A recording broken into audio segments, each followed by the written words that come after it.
రక్షకుడైన యేసుక్రీస్తు వారి అతి శ్రేష్టమైన పవిత్రమైన నామములో మీ అందరికీ వందనాలు. దానియేలు గ్రంథము 2వ అధ్యాయము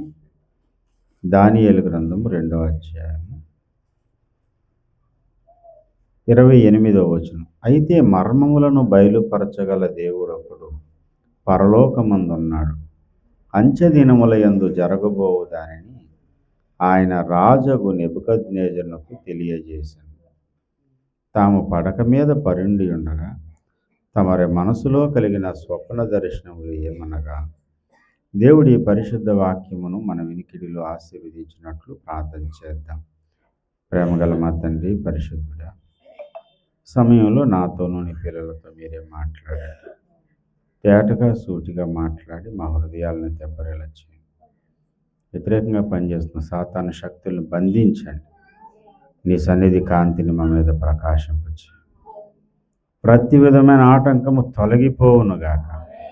ప్రతి అభ్యంతరము యేసు నామములో లయమైపోవునుగాక.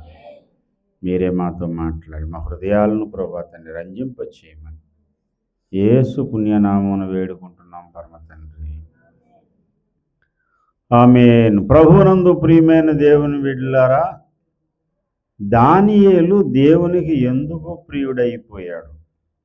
దానియేలు పరలోకవాసులకు ఎందుకు ప్రియుడయ్యాడు అనడానికి మొదటి కారణం చెప్పాను. అదేంటంటే, అతడు పరిశుద్ధతను ప్రేమించేవాడు. తన జీవితంలో మలినం అనేది అంటుకోకూడదు, మలినం అనేది నాకు వద్దు, నేను మలినమైపోకూడదు అనేటువంటి నిబద్ధత అతనికి ఉంది అని చెప్పాను. రెండవ విషయం మనం ఇక్కడ చదువుకుంటున్నాం. రాజగు నెబుకద్నెజరుకి ఒక కల వచ్చింది. ఆ కల అతడు మరిచిపోయాడు. నేను కలగన్నాను, నా కల ఏంటో నేను మరిచిపోయాను, నా కల ఏంటో మీరు చెప్పండి అని అక్కడ ఉన్నటువంటి జ్ఞానులందరినీ, శకునగాండ్రులను, గారడీ విద్య కలిగిన వాళ్ళని పిలిచాడు. వాళ్ళందరూ అన్నారు, రాజుగారండి మీరు కల చెప్పండి, దాని భావం మేము చెప్తాం అన్నారు. ఒరే బాబు, నేను కల మర్చిపోయానని చెప్పినందుకు నీకు ఎటకారంగా కనపడ్డానా? వాడెలాంటోడంటే వాడు మామూలోడు కాదు, వాడు పిచ్చోడి చేతిలో రాయిలా ఉంటుంది నెబుకద్నెజరు యొక్క పరిపాలన. వాడంటాడు, ఎరా వెటకారంగా కనపడుతున్నానా? నేను కల మర్చిపోయానని చెప్తున్నాను కదా అంటే మీరు ఇంకా నన్ను రెట్టించున్నారా? కాలయాపన చేయాలని చూస్తున్నారా? ఇలాంటి వేషాలు వేస్తే మొత్తం ఒక ఆర్డర్ తీసుకొచ్చాడు. జ్యోతిష్యం చెప్పేవాళ్ళు, జ్ఞానులు, శకునగాండ్రులు ఎవడైతే ఉన్నాడో అందరినీ చంపి పారేయండి అందరిని. ఆ జ్ఞానులందరినీ చంపాలనేటువంటి ఆలోచన కలిగి బయలుదేరినటువంటి ఆ వ్యక్తి ఎవరైతే ఉన్నారో అతని దగ్గరికి దానియేలు వెళ్ళాడు. దానియేలును కూడా చంపాలని చూశారు. ఎందుకంటే దానియేలు కూడా జ్ఞానుల లెక్కల్లో వాడే. 2వ అధ్యాయం 13వ వచనం. ఇట్టి శాసనము బయలుదేరుట వలన జ్ఞానులు చంపబడవలసి ఉండగా వారు దానియేలును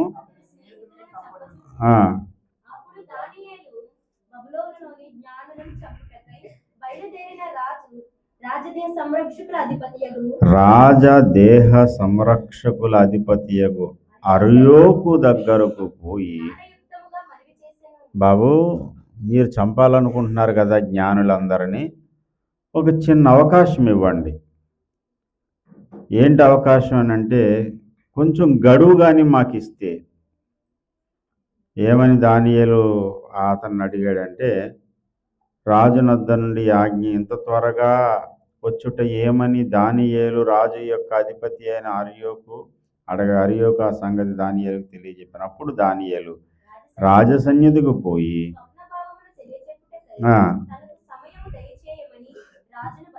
కొంచెం టైం ఇవ్వండి సార్, చంపేదిరేండి, కొంచెం మాకు టైం ఇస్తే మేము చెబుతాం మీకు అని వాళ్ళ ఇంటికి పోయి స్నేహితులకు చెప్పాడు.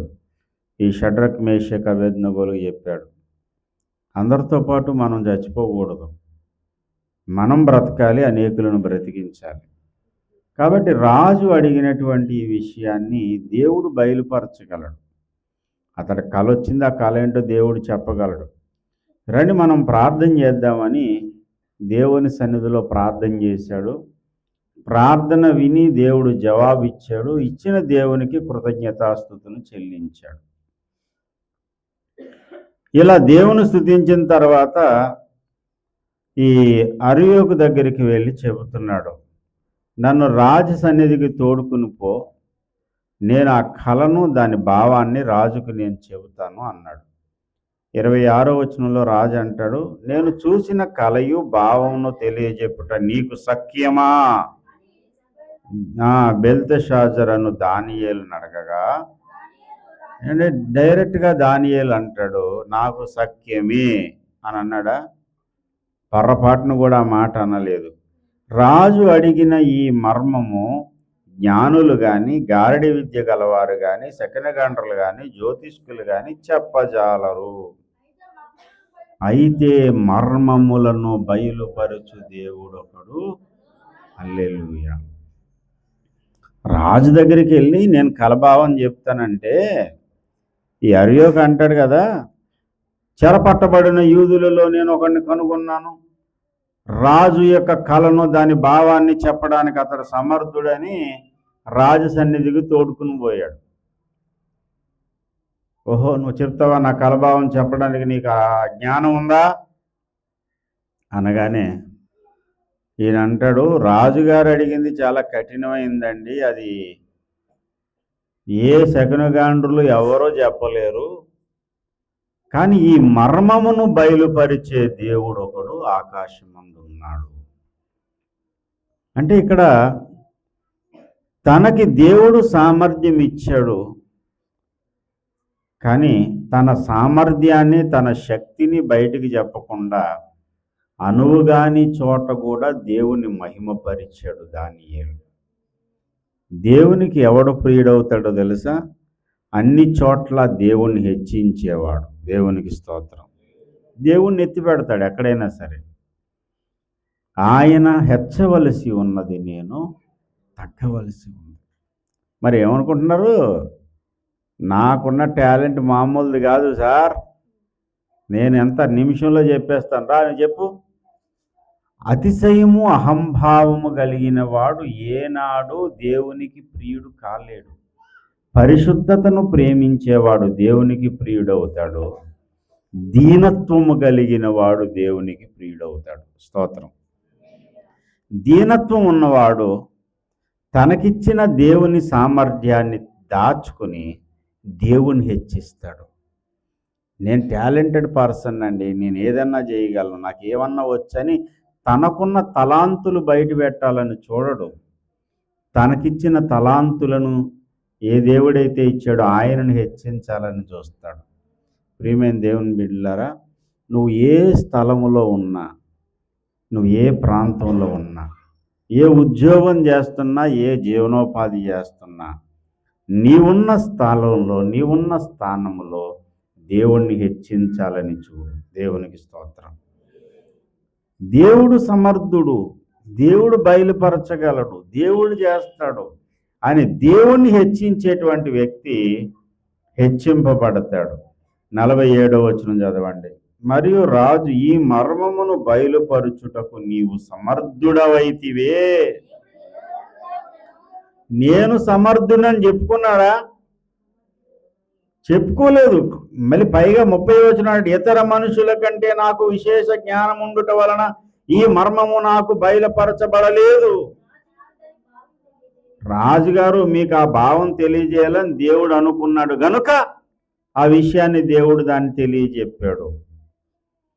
నేను సమర్థుడని దేవుడు నాకు చెప్పలేదని తను తగ్గించుకుంటూ ఉన్నాడు. నేనేమీ కాను అంటాడు. అలాంటి వ్యక్తినే దేవుడు గుర్తిస్తాడు. దేవునికి స్తోత్రం కలుగునగా. హల్లెలూయా. తాను తగ్గించుకునేవాడు హెచ్చింపబడును. కొంతమంది తగ్గించుకునే వాళ్ళు చాలా ఫూల్స్గా కనపడతారు. కేఏ పాల్ గారిని ఎంత ఆడేసుకున్నారంటే పనికిమాలిన మీడియా ఛానల్స్ వాళ్ళు కూడా ఆయన్ని ఆడేసుకున్నారు. పెద్ద పెద్ద మీడియా ఛానల్ కాక చిన్న చిన్న మీడియా ఛానల్, ఏదో యూట్యూబ్ ఛానల్ పెట్టుకుని 4-5 సంపాదించుకున్నాడు. వాడు కూడా ఆయన్ని చాలా గేలి చేశారు. ఇప్పుడు మళ్ళీ వరుసటి పాట పాడుతున్నారు అందరూ. కేఏ పాల్ గారికి అరుదైన గౌరవం దక్కింది. ఆయనకి ఇప్పుడు దక్కడం ఏంటి? ఎప్పుడు కూడా ఆయన సెనేటర్స్ ఎవరైతే ఉంటారో, చట్టసభలు ఎక్కడైతే ఉంటాయో ఆ చట్టసభలో ఆయన పీస్ మేకర్గా, శాంతి దూతగా ఆయన ప్రసంగం చేస్తాడు. సభ ఏర్పడి కొత్త అధ్యక్షుడు వచ్చిన ప్రతిసారి ఆయన పిలుస్తారు. సభలోకి అనేక సార్లు వెళ్ళి ఆయన ప్రార్థన చేస్తాడు. ఆయన సభలో అడుగు పెట్టగానే చట్టసభలో అందరూ లేచి నిలవబడ్డారు. ఆయన ప్రసంగించినంతసేపు ఒకడో కూర్చోలేదు, అందరూ నిలబడ్డారు అలాగంతే.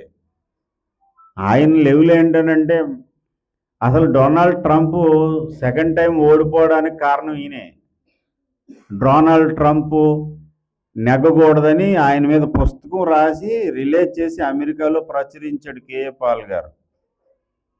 కానీ ఇప్పుడు మళ్ళీ ఈ మూడోసారి మళ్ళీ ఎలక్షన్లో గెలిచాడు కదా, మళ్ళీ ఆయన పిలిచారు. అంటే అతని లెవెల్ ఏంటో చూడండి. అక్కడ అతన్ని మొత్తం పిచ్చోడిని చేసేసారు మన ఆంధ్ర రాష్ట్రంలో. తగ్గించుకుని ఏదో పాపం ఆయనకి ఇంకేదో వస్తుంది మన నోటికి వచ్చింది మాట్లాడేశారు. ఇంకా అక్కడ ఉన్న ఆ లెవెల్ వేరు, ఆయనకున్న ఆలోచన వేరు, ఆయనకున్న మేధావి, ఆయనకున్న జ్ఞానం వేరు. సుప్రీంకోర్టులో కేసు వేసి, హైకోర్టులో కేసులు వేసి లాయర్ని పెట్టుకోడు, ఈయన వెళ్ళి వాదింతాడు. ఒక విషయం చెప్పాలంటే మన జీవితంలో జరిగింది, దాని డేట్లు మర్చిపోతాం. ఎప్పుడో కానీ అవి జరిగిందండి లేదు ఏదో కానీ అంటుంటాం మనం. అలా కాదు, ఆయన ఎప్పుడు జరిగిందో డేటు, దాని సంఖ్య, దాని ధనము, దాని బడ్జెట్ మొత్తం చకచక అసలు ఆయన స్క్రిప్ట్ ఉండదు ఆయన దగ్గర. చూసారు ఎప్పుడన్నా? టకటకటకట అని చెప్పేస్తుంటాడు అంతా. వాళ్ళు అడిగింది చెప్పడు, ఇంకోటి చెప్తాడు ఆయన. ఇలా పిచ్చెక్కిపోద్ది దెబ్బకి. నిన్న ఒక యాంకర్ అడుగుతుంది, మీరు అరుదైన గౌరవం దక్కింది కదా, మన ఆంధ్ర రాష్ట్రంలో మిమ్మల్ని అంతగా గుర్తించట్లేదు కదా, మీరు ఎలా ఫీల్ అవుతున్నారంటే, యేసు ప్రభు 2000 సంవత్సరాల కిందట ఈ లోకానికి వచ్చాడు, ఆయన తన పరిశుద్ధమైన రక్తాన్ని కార్చాడు, ఆయన ద్వారానే పాప విమోచన. ఆవిడ అడిగింది చెప్పట్లేదు, ఈయన సువార్త చెప్తాడు. పిచ్చెక్కిపోతుంది వీళ్ళకి. మొత్తం ఆయన పిచ్చోడిని చేశారు. ఇప్పుడు ఈ పిచ్చి ఛానల్ అందరూ కూడా పిచ్చెక్కిపోయి ఇప్పుడు ఏమన్నారు తెలుసా? కేఏ పాల్ మామూలుడు కాదు.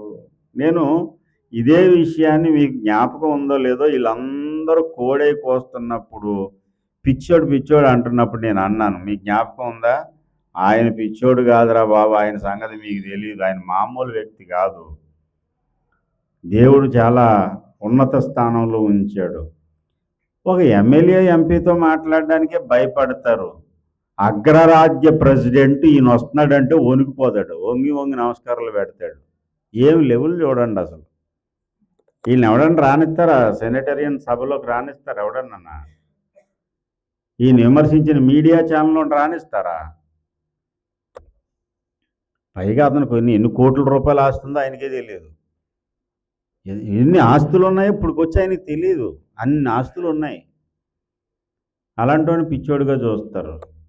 నేను ఒక మాట చెప్తాను, డాబరా రేకుల్లో ఏదో చిన్న షెడ్డు మనకి హైదరాబాద్లో, అయ్యగారు పెద్ద ఏం కనిపించడు. ఏముంది సార్, ఆయనకి పెద్ద చర్చి లేదు.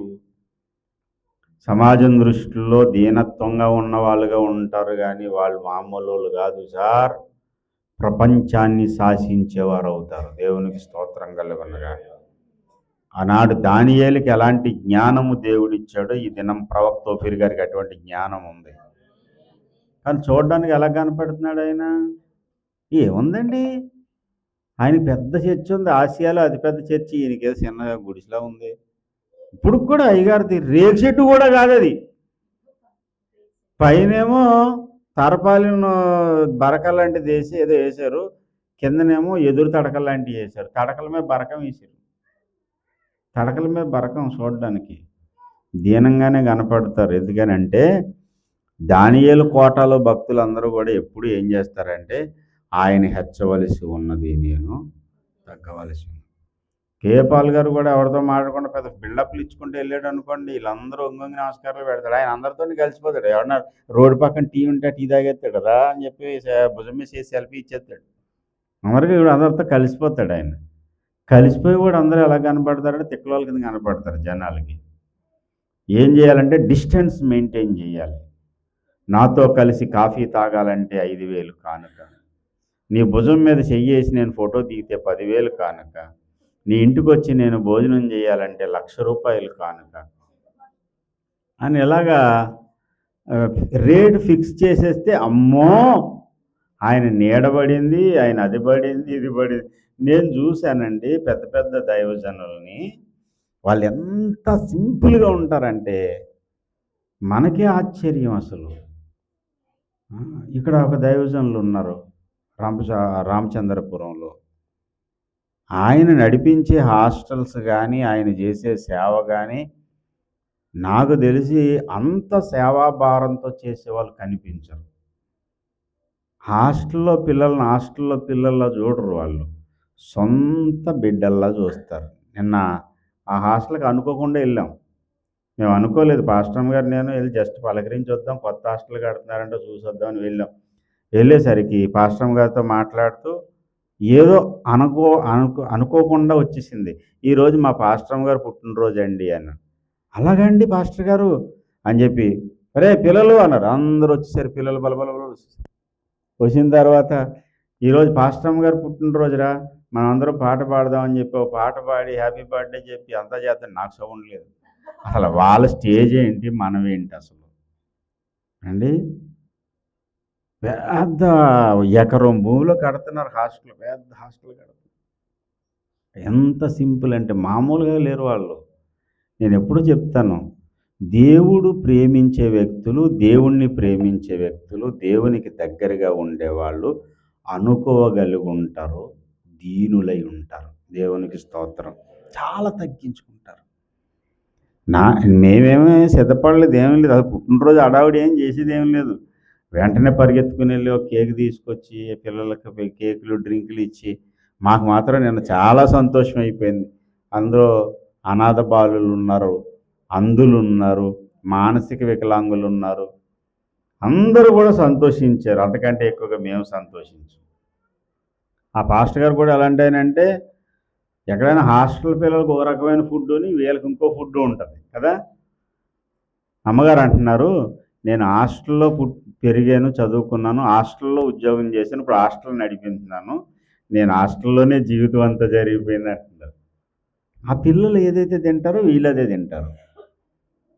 ఎంత రుచిగా ఉంటుందంటే ఆహారం. నిన్న మాకు కూడా శాంపుల్ పెట్టారు, చాలా రుచిగా. దేవునికి స్తోత్రం. ఎందుకు చెప్తున్నానంటే, దేవునికి దగ్గరగా ఉండి దేవుడు నచ్చే వ్యక్తులు ఎవరయ్యా అంటే దీనులే. ఇంత లేదని, ఇంత ఉందంటే ఇంత బిల్డప్ ఇస్తారు. ఎందుకు వచ్చిన బిల్డప్? నేను మామూలు కాదు. ఏటది బిల్డప్? అవసరమా అంత? ఏదంత? రాజు ముందుకెళ్ళి చెప్తున్నాడు, ఇతర మనుషుల కంటే నాకు విశేషమైన జ్ఞానం ఉన్నందుకు దేవుడు నాకు ఇది చెప్పలేదయ్యా. మళ్ళీ తీసుకొచ్చి మళ్ళీ అతనమే పెడుతున్నాడు. రాజా, నీకు వచ్చిన దర్శనం కళ ఏదైతే ఉందో అది నీకు తెలియజెప్పడానికి దేవుడే పూనుకున్నాడు. ఘనులైనటువంటి వ్యక్తులు, దేవునికి ప్రియులైన వ్యక్తులు ఎవరయ్యా అంటే దీనత్వముతో నిండినటువంటి వారు. దేవునికి స్తోత్రం కలుగునుగా. హల్లెలూయా. నేనేంటో తెలుసా, నా లెవెల్ ఏంటో తెలుసా, నాకున్న జ్ఞానం ఏంటో, ఇలా హెచ్చించుకునేవాడు తగ్గించబడతాడు.